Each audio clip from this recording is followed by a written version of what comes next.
Gordon was cross. Why should Henry have a new shape, he grumbled. A shape good enough for me is good enough for him. He goes gallivanting off to crew, leaving us to do his work, and comes back saying how happy he feels. It's disgraceful. And there's another thing. Henry whistles too much. No respectable engine ever whistles loudly at stations. It isn't wrong, but we just don't do it. Poor Henry didn't feel happy anymore. Never mind, whispered Percy. I'm glad you're home again. I like your whistling. Goodbye, Henry, called Gordon. We're glad to have you with us again, but remember what I said. Later, Henry stopped at Edward's station. Hello, Henry, said Edward. You look splendid. I was pleased to hear your happy whistle yesterday. Thank you, Edward, smiled Henry. Shh, shh. Can you hear something? It sounds like Gordon, said Edward, and it ought to be Gordon. But Gordon never whistles like that. It was Gordon. He came rushing down the hill at a tremendous rate. He didn't look at Henry, and he didn't look at Edward. He screamed straight through the station and disappeared.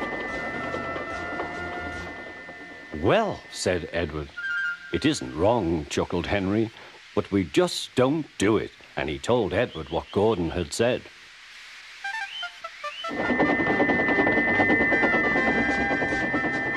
Meanwhile, Gordon screeched along the line. The noise was awful.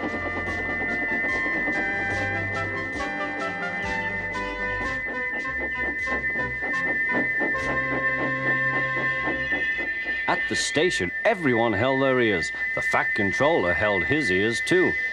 Take him away, he bellowed, and stop that noise! Gordon puffed sadly away, but he wouldn't stop whistling until two fitters climbed up and knocked his whistle valve in place. That night, Gordon slunk into the shed. He was glad it was empty.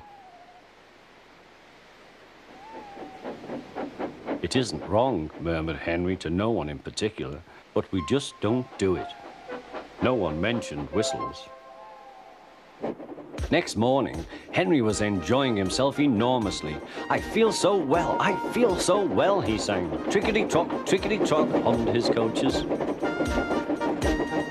Then he saw some boys on a bridge. Peep, peep, hello, he whistled. Oh, he called. The boys didn't wave and take his number. They thought it fun to drop stones on him instead. They've broken our glass, sobbed the coaches. The passengers weren't hurt, but they were cross. Call the police. No, said the driver, leave it to Henry and me. What will you do, they asked. Can you keep a secret? Yes, yes. Well then, said the driver, Henry is going to sneeze at those boys.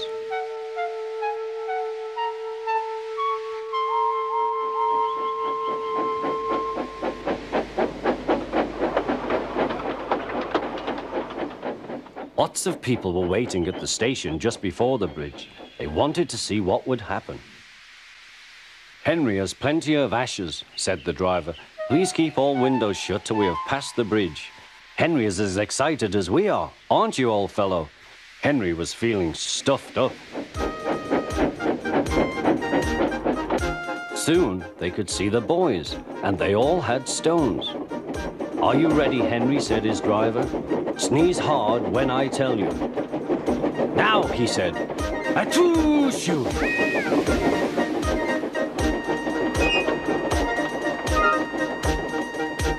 Well done, Henry, laughed his driver.